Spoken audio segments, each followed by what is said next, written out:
In classrooms rebuilt from rubble, American teachers and soldiers alike began teaching not only English, but civic philosophy. Lessons revolved around fairness, free speech, and accountability, the unseen ingredients of democracy. Former Hitler youth boys, now young men, began translating these lessons into German for their peers. The very generation once used as tools of tyranny became the first generation to protect against its return.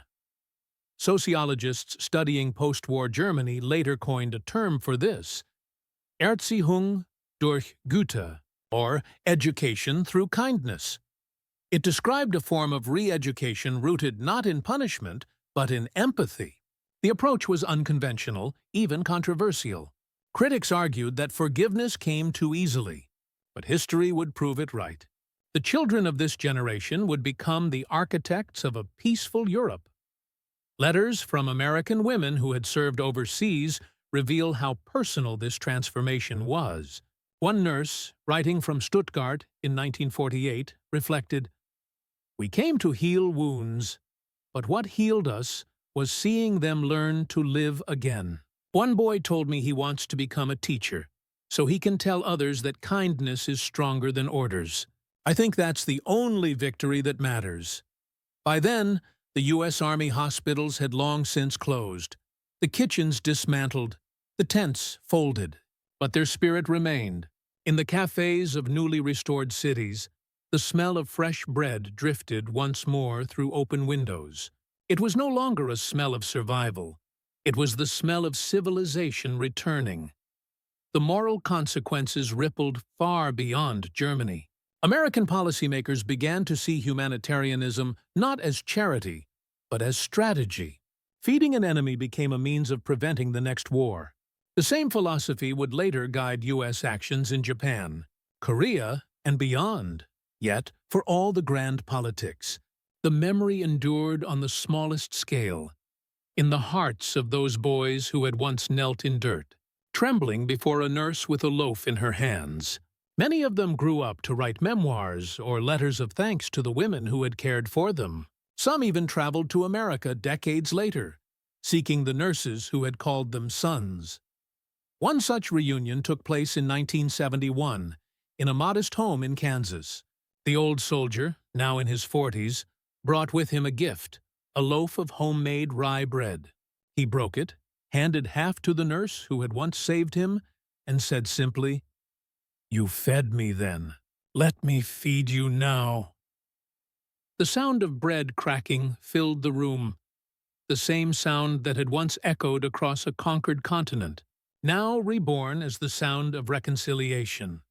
History often remembers wars by their battles, the thunder of artillery, the rise and fall of empires, the names etched into stone. But sometimes, the true victory lies not in the clash of armies, but in the silence that follows. In that silence, something extraordinary can grow. For Germany, that silence was filled with the sound of bread breaking. It was a sound that crossed language, uniform, and ideology, a small human sound that no propaganda could drown out. A loaf torn in half became the simplest treaty ever written. It asked for no signatures, no speeches. It only asked for trust. When American women called those captured boys sons, they were not rewriting politics. They were rewriting what it meant to be civilized. In the ashes of total war, they redefined power not as dominance, but as decency. Every loaf of bread, every kind word, every act of mercy became a declaration that democracy's truest strength was not its weapons, but its humanity. Decades later, when former enemies stood together as allies under the same banners of peace, few remembered the names of the women who had stood in those ruined classrooms and kitchens. But their work endured in every act of compassion that followed. In every nation rebuilt not through fear, but through faith in the goodness of people. The Reich had promised eternity through hate. America offered continuity through kindness. And kindness won, because the end of the Second World War was not sealed by surrender alone. It was sealed by something smaller, A nurse's hand, a word of grace, a piece of bread breaking in the morning cold. That was the moment when vengeance gave way to mercy, when defeat became rebirth. That was the moment when freedom learned to feed. And long after the guns rusted and the uniforms faded, that sound, the quiet crack of bread shared between enemies, remained the purest echo of victory the world has ever known. The moment that began in that Braunschweig schoolhouse did not remain isolated. It spread quietly and irresistibly across occupied Germany like a human chain reaction. In Darmstadt, Kassel, and Augsburg, American field hospitals and Red Cross shelters reported the same scenes. Boys in tattered uniforms who had been trained to hate now sitting in silence, eyes wide, unable to reconcile kindness with everything they'd been taught. Official records confirm this transformation. Reports from the U.S. 7th Army Civil Affairs Division describe a marked shift in demeanor among captured youth, noting that hostile resistance has ceased almost entirely following the arrival of women volunteers. These weren't military miracles, they were psychological ones. Every loaf distributed, every wound dressed, every word of comfort was an act of quiet warfare against 12 years of indoctrination. It wasn't only the young soldiers who changed. American personnel began to change too. Hardened infantrymen, fresh from the carnage of the Ardennes, entered Germany with bitterness in their hearts. They had seen their friends killed, towns destroyed, and civilians executed. Many expected to hate the enemy forever, but when they looked at the trembling boys in their care, some barely taller than their rifles, that hatred dissolved. Private journals from GIs began to echo the same realization. One wrote, "They told us these kids would die for Hitler, but they look like they just want to go home." Another, stationed in Nuremberg, recorded, "The first time I saw a nurse hug one of them, I turned away. I couldn't stand it. I thought, after all this, how could we? But now I understand. It's not for them. It's for us." The American women became living embodiments of this new purpose. Their uniforms bore no medals, yet their influence was immense. Their compassion became a kind of moral currency, something stronger than military command. When they addressed those boys as sons, it wasn't sentimentality. It was strategy in its purest form. To rebuild through recognition, to heal through dignity. In Stuttgart, an officer from the Red Cross recorded a moment that mirrored the one in Braunschweig. A group of captured Hitler youth had been assigned to clean rubble near a bombed church. During the lunch break, an American woman handed out sandwiches and milk. One of the older boys refused, muttering that he would not eat enemy food. She smiled and said simply, "It's not enemy food. It's mother's food." That phrase broke him. He fell to his knees, sobbing uncontrollably. Witnesses remembered that soon others followed. Within minutes, the site that had been silent with resentment turned into something no one expected, a field of forgiveness. Psychologists attached to the U.S. Army later noted that many of these child soldiers suffered from what they called moral disorientation, an inability to distinguish right from wrong once the authority of the Reich collapsed. But compassion offered a new compass. Each act of kindness gave direction to minds raised in obedience. It was rehabilitation without classrooms, redemption without sermons. And yet, even in these fragile acts, there was pain. Some boys confessed their roles, firing at Allied convoys, betraying neighbors, or watching executions. They wept openly when told they would not be punished. For many of them, this mercy was unbearable. One wrote later, "I had been taught that guilt must be cleansed by death. They cleansed it with bread. The symbolism deepened with time. Bread, in every occupied town, became the unofficial emblem of Reconstruction. U.S. supply trucks were often called the White Loaves by local children. Whenever the sound of their engines echoed through the ruins, villagers would emerge from basements, carrying pails and rags, just to touch the canvas sides, to feel the arrival of hope. What began as sustenance became sacrament. To eat was to believe in survival again. To receive food from a former enemy was to believe in forgiveness. And somewhere between hunger and healing, between the breaking of crust and the word son, Germany began to wake from its nightmare. That was the real surrender, not signed at Reims or Berlin, but in the hearts of boys who finally stopped saluting and started crying. By the summer of 1945, the guns were silent, but the ruins still smoked. Entire cities lay in skeletal outlines. Dresden, Cologne, Frankfurt, Munich, shadows of stone and ash. Yet, amid the rubble, something extraordinary was unfolding. The slow reconstruction of humanity itself. The American occupation authorities, recognizing the emotional vacuum left behind by the fall of the Reich, began to formalize what those women in field tents and kitchens had already begun. The rehabilitation of Germany through compassion. What had started as acts of kindness became policy. Re-education camps replaced prisoner-of-war compounds. They were not prisons in the traditional sense. They had libraries, classrooms, even film projectors. The purpose was to dismantle the mythology that had sustained a generation of hate and replace it with the principles of democracy, not through lectures alone, but through daily life.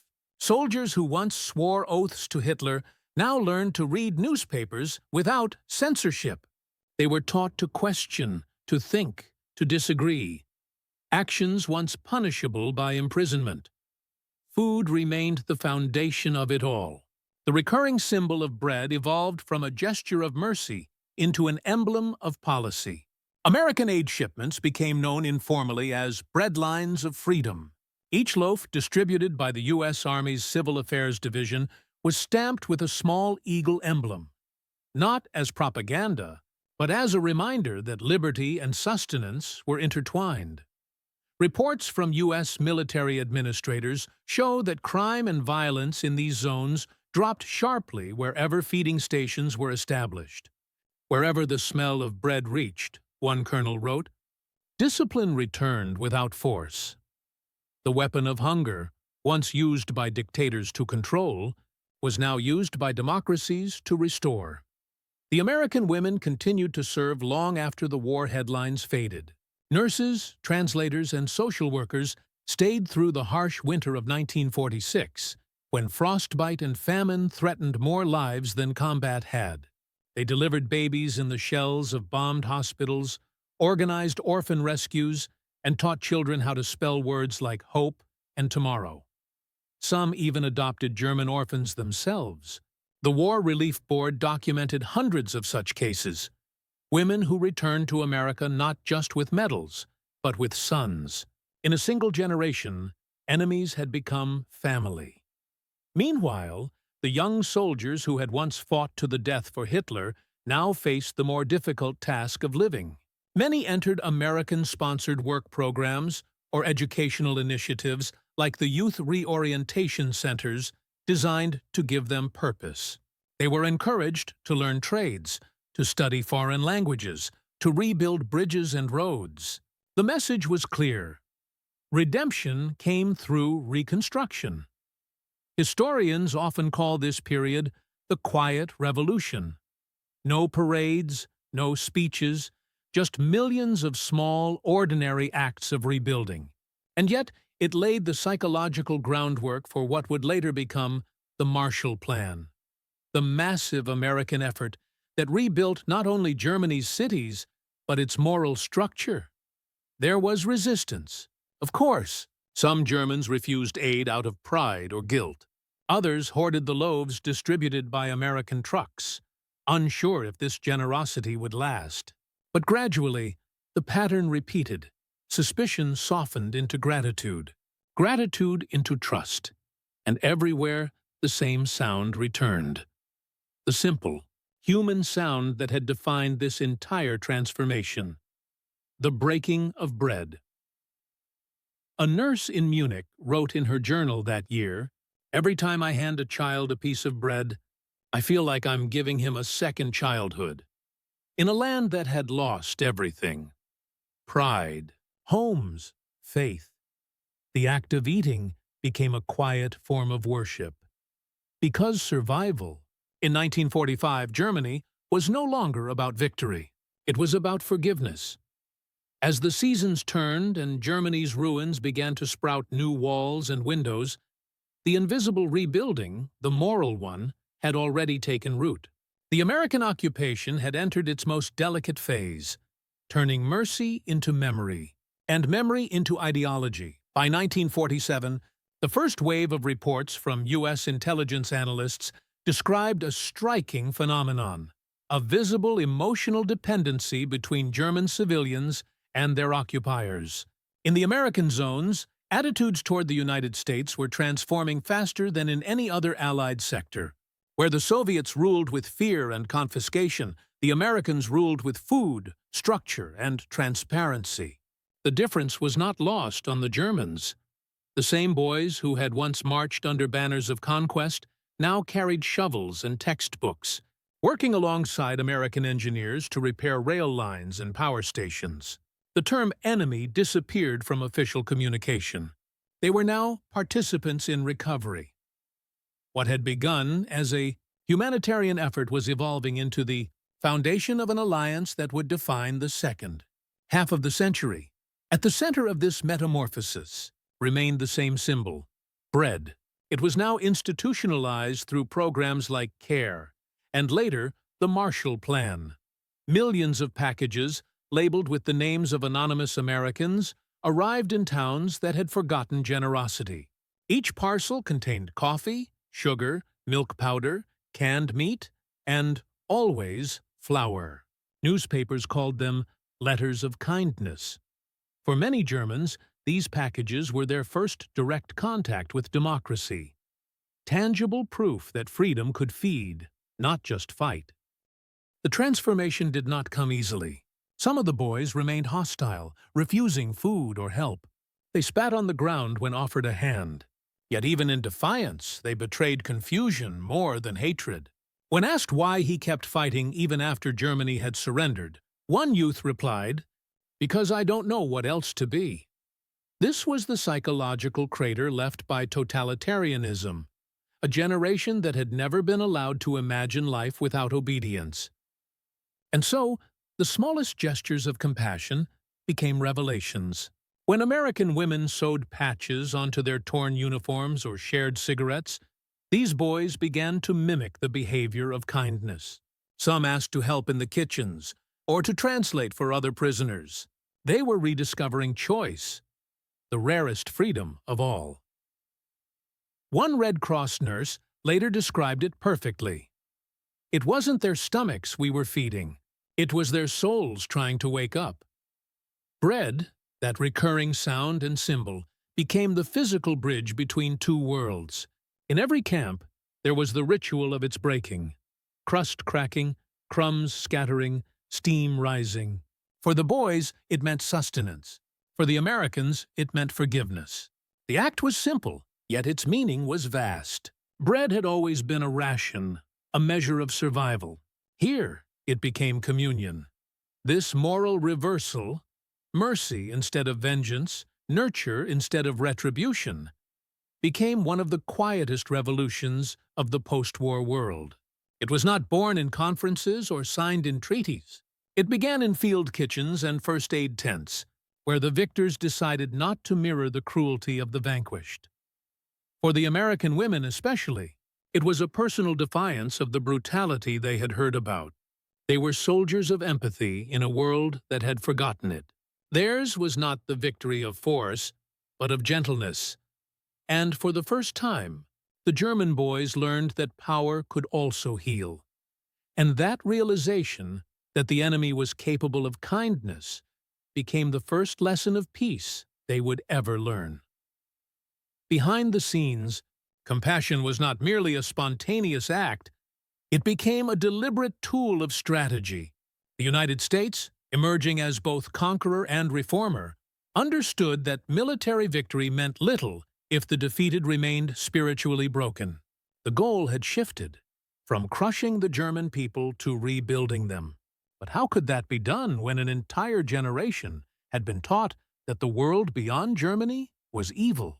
The answer, as quiet as it was revolutionary, came through policy, food, medicine, and mercy as instruments of ideology. American command units in the occupied zones received new directives by mid-1945. The first wave of orders had focused on denazification, but a second wave, driven by the Psychological Warfare Division, introduced a new priority: rehumanization. The U.S. Army, in cooperation with Red Cross and church agencies, was instructed to show the German people, especially youth, the character of democracy through action, not instruction. That meant food lines instead of firing squads, open classrooms instead of detention camps. The effect was immediate and disarming. Towns that had once spat at advancing Allied vehicles began painting white circles on their roofs to signal surrender. Civilians began approaching patrols not with fear, but with questions. Will the bread trucks return tomorrow? For the American women working in these zones, their role carried both symbolic and strategic weight. They were the embodiment of what the regime had declared impossible: free, independent women wielding authority through compassion rather than domination. In the shattered psyches of the Hitler youth, raised to see women as subordinate, this image was quietly earth-shaking. A nurse offering a meal was, unknowingly, performing social reconstruction at its deepest level. Reports from the Psychological Warfare Branch noted a visible softening among German youth within weeks. Hostile defiance turned into curiosity. Boys who once quoted Hitler began asking about baseball, jazz, or Hollywood, windows into a world they were never supposed to see. The very culture they were told to despise now became a lifeline. Food was the spearhead of this transformation. The recurring symbol, bread, was not chosen by chance. In German culture, brat had always carried sacred weight. The regime had weaponized it through scarcity. The Americans reclaimed it through generosity. Every ration loaf handed out under the stars and stripes was, in essence, a statement. Democracy feeds, dictatorship starves. By late 1945, these symbolic acts grew into full-scale policy. The U.S. government launched the CARE program, Cooperative for American Remittances to Europe, which allowed ordinary Americans to send food packages directly to families in Germany, even to former enemies. It was perhaps the most radical public gesture of forgiveness in modern history. The war had barely ended, yet Americans were feeding the children of those who had once sworn to destroy them. This ideological weapon was unstoppable precisely because it could not be resisted. One cannot hate the hand that feeds, not forever. In feeding their enemies, the Americans achieved what no bomb or tank could. They rewired perception itself. Captured German officers noticed it first. One colonel reportedly told an American interrogator, "You have conquered us because you did not behave as conquerors." That confession echoed across the ruins of Europe, a continent, beginning to realize that moral strength had triumphed where military might had merely opened the door. Historians later traced the roots of post-war reconciliation, even of the European Union itself, to this shift in ethos. It began not with diplomats, but with nurses, cooks, and clerks serving hot meals to broken children. Bread was diplomacy. Kindness was occupation. The sound of crust breaking, once drowned by artillery, now marked the reconstruction of identity. Each meal served by an American hand eroded years of indoctrination. Each act of mercy became a quiet declaration that democracy was not just a system. It was a way of treating others. The United States had turned the concept of power upside down. It discovered that the final stage of victory was not dominance, but decency. And in the barracks and refugee camps of ruined Germany, where children once wept from fear, they now wept for a different reason. Because they were being seen, fed, and called sons. The turning point came quietly. Not on a battlefield, but in a makeshift field hospital on the outskirts of Braunschweig. Late May 1945. The war had ended 2 weeks earlier, but the air still smelled of cordite and burned diesel. The Americans had converted a gutted schoolhouse into a medical ward. Its classrooms, once used for lessons in racial science, now housed rows of cots lined with frightened boys in torn uniforms.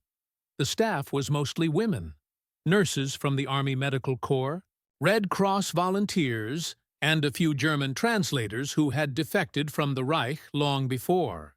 They moved softly, speaking in low tones, their khaki sleeves rolled up and faces marked by exhaustion. Yet, to the boys, they looked like an occupying army of angels, foreign, powerful, incomprehensibly kind. One nurse, Lieutenant Eleanor Knight, kept a diary that survives in the U.S. National Archives. She wrote of that morning, "They are so small. Their belts wrap twice around them. Some still salute when spoken to. One of them asked if we would shoot him after he eats. I told him he was safe now. He did not understand the word. The youngest was 12. His name was Hans, a drummer for a Volkssturm unit, captured near Magdeburg. When Eleanor approached, he refused to look at her. His hands clutched the edge of the cot, as if waiting for punishment. She set down a metal tray, broth, 2 slices of bread, and a half apple. When he didn't move, she tore a piece of bread herself and placed it gently in his hand. The crust cracked between her fingers, that same sound that had followed them since surrender day. Hans froze. Then suddenly, tears ran down his dirt-streaked face. He whispered something she couldn't understand. When the translator repeated it, the nurse's eyes filled too. He had said, "Why do you call me son? You are the enemy." That question, simple, trembling, and honest, carried the weight of 12 years of lies. Eleanor's answer, written later in her diary, was not meant as philosophy. It was instinct. Because someone has to start treating you like one. It was that moment, repeated in dozens of camps, kitchens, and hospitals, that changed everything. The act of calling these boys sons dismantled the psychological armor the Reich had forged around them. No speech, no surrender document, no propaganda leaflet could have done the same. Around them, the other boys began to react in similar ways. Some broke down silently, hiding their faces beneath thin blankets. Others asked for their mothers for the first time since conscription. The camp doctor, a stoic man from Ohio, later wrote that he had never seen so many children weeping as if they were learning how to be human again. Even the guards changed. Where there had once been suspicion, there was now a quiet, almost reverent patience. Soldiers shared rations, taught basic English words, showed pictures of their own children. The line between captor and captive blurred into something unrecognizable. A fragile bridge of shared humanity built on exhaustion and pity. What was happening in that schoolhouse was more than a humanitarian act. It was ideological demolition. The Reich had taught its youth that emotion was weakness, that compassion was betrayal, that tears were for the unworthy. Yet here they were, crying in the arms of their enemies and being forgiven for it. Years later, one of those boys, then an old man, recalled the moment in an interview. When she called me her May 7th, 1945. A gray dawn spread over a ruined German village near the Elbe. The air was still heavy with smoke, not from battle, but from burned rations, destroyed vehicles, and the quiet end of a collapsing empire. On the narrow road, a column of boys moved in silence. Their uniforms hung loose, stitched together from scraps of the Hitlerjugend and Wehrmacht. None of them looked older than 16. Some clutched wooden rifles. Others dragged MG-42s that no longer fired. Their faces were hollow, streaked with soot and fear. Every few steps, one looked over his shoulder, expecting gunfire that never came. But what met them instead was a strange sight. American jeeps, parked crookedly near the schoolhouse, and women in khaki coats standing beside them. One of the women, a nurse from Kansas, no older than 30, held a basket of bread. Steam rose from it in the morning cold. The boys stopped. They had been taught that Americans would kill them, humiliate them, erase them. Instead, they smelled fresh wheat, butter, and warmth. A crust cracked between her hands, a sound that would stay with them forever. The sound of bread, not bullets. In the final months of World War II, Germany was collapsing from the inside out. Its armies were scattered, its generals divided, and its cities burned to the ground. What remained of Hitler's empire had become a desperate theater of denial. A nation convinced that if its youth kept fighting, defeat could somehow be postponed. In 1943, when Allied bombers turned Hamburg and Cologne into infernos, Hitler issued an order that shocked even his generals. Boys, some barely 14, would be organized, armed, and indoctrinated as the last shield of the Reich. They were called Hitlerjugend Panzer Division 12, a force created not out of strategy but out of illusion. They were told that they were the new Spartans of Europe, born to die before surrender. By 1945, these children were fighting seasoned Allied troops across the Rhine. They defended bridges with panzerfausts that recoiled harder than their bodies could bear. Many died in the mud, clutching weapons they didn't fully understand. Those who survived became prisoners. Thousands of them captured in the countryside near Hanover, Magdeburg, and the Elbe. American and British troops were unprepared for what they saw. Reports from the U.S. 84th Infantry Division described prisoners so young that helmets slid over their ears. Medics noted that many were malnourished, trembling, and barefoot. Some were still wearing school insignia under their tunics. But the greatest shock wasn't just their youth. It was their faith. Even in captivity, they recited the oaths of loyalty drilled into them since childhood. "My honor is my loyalty," one boy muttered to a startled American sergeant who was older than his own father. Behind this indoctrination lay years of careful psychological construction. The Nazi regime had spent a decade crafting a mythology of purity, discipline, and obedience. Youth camps, school books, and radio broadcasts replaced childhood curiosity with slogans and uniform drills. In the eyes of the regime, innocence was weakness, and so it had to be reshaped into fanaticism. When these boys met the Americans, they expected execution. They had seen propaganda films showing Allied soldiers torturing civilians, showing American women as monsters in lipstick and leather boots. They had been told that surrender meant shame worse than death. Instead, they were met with something entirely foreign: compassion. American field nurses, Red Cross volunteers, and aid workers followed the troops into occupied towns. They carried medical kits, blankets, and loaves of white bread, a luxury unknown in Germany for years. For the boys, bread had been replaced by potato husks and sawdust loaves rationed by the dying state. That first smell of real bread was more than food. It was the first fracture in the wall of lies they had lived behind. And though they didn't yet know it, that single act of being fed, not punished, would change not only how they saw their captors, but how they would come to understand the world they were told to hate.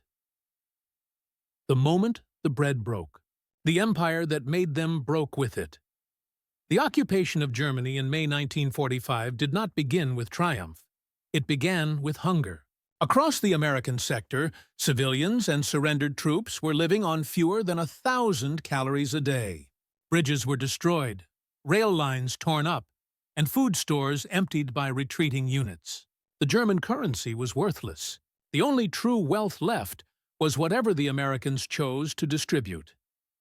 In this broken landscape, the first encounters between German civilians and American personnel were charged with tension.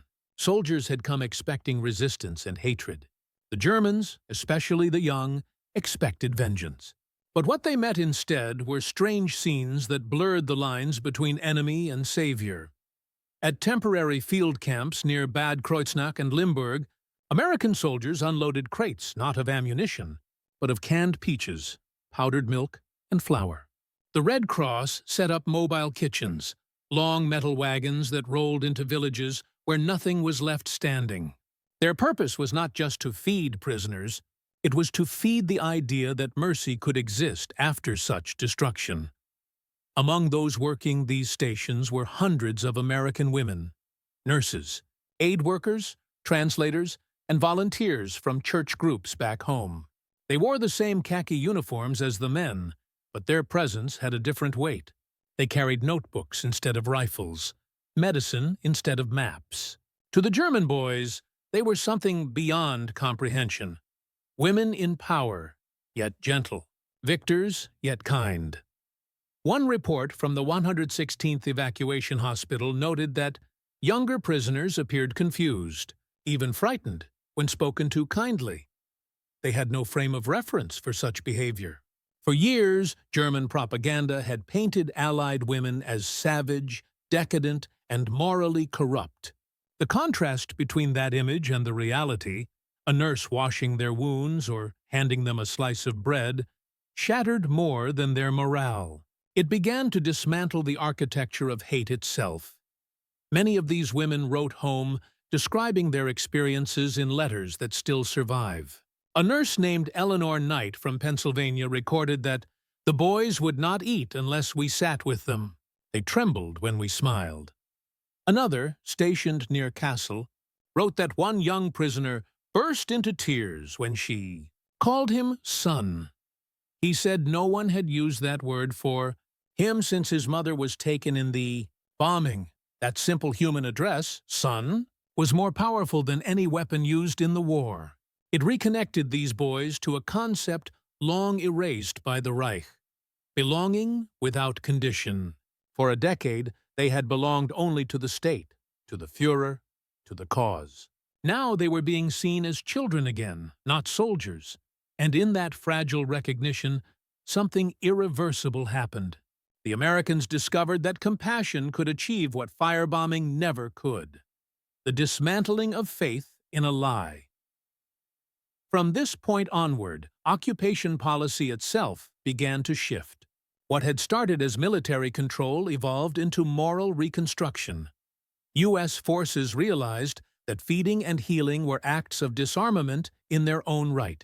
The sound of bread, as one chaplain later described it, became the quiet weapon of the post-war peace. The war had ended.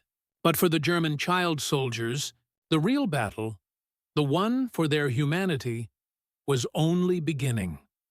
The human dimension of the German child soldier story lies in the cruel arithmetic of indoctrination. The younger the mind, the easier the control. By 1944, the Nazi state had perfected this equation. Children were not merely taught loyalty, they were bred for it. Every school hour, every outdoor game, every summer camp chant reinforced one unshakable truth: that to love one's nation was to serve its Führer without question. In these final years of the war, the Hitler Youth, Hitlerjugend, was no longer a youth organization. It was a conscription machine. Teachers became recruiters, playgrounds became training fields. Wooden rifles gave way to real weapons, songs to battle cries. The Reich told these boys they were the future, yet sent them to die in the ashes of its past. When American troops met them, they expected fanatics. What they found were frightened children acting out the final orders of men long dead. A captured 16-year-old from the 12th SS Panzer Division was described in Allied notes as polite, obedient, and apologetic for not dying in combat. For many of them, surrender was the first disobedience of their lives. The psychological collision was immense.